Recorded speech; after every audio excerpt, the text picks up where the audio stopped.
আগামী প্রজন্ম সুচ্চার, বুঝিয়ে দিতে হবে ন্যায্য অধিকার। মেধাবী ছেলেটা বেকার, অধিকার চাওয়া মাত্রই বানিয়ে দিলে রাজাকার। বিষয়টি যদি এমন হয়, দেশপ্রেমিক হয়েও বয়ে বেড়াতে হবে নোংরা পরিচয়।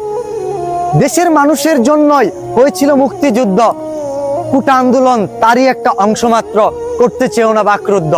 দেশের মানুষের জন্যই মুক্তিযোদ্ধারা করলো লড়াই, কোটা দিয়ে আম পেরে খেলো, নাতি নাতনিরা করলো লড়াই।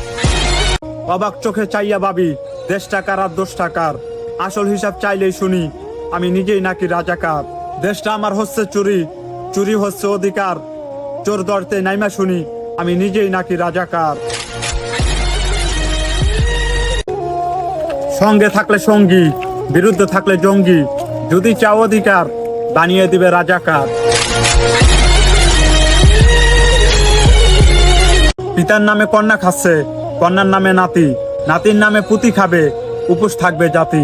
বাবার পেশা ছেলে পাবে, ছেলের পরে নাতি, কৃষকের ছেলে কৃষকেই রবে, কোটায় গড়া জাতি। কোটা প্রদান নিপাত যাক, মেধাবীরা মুক্তি পাক।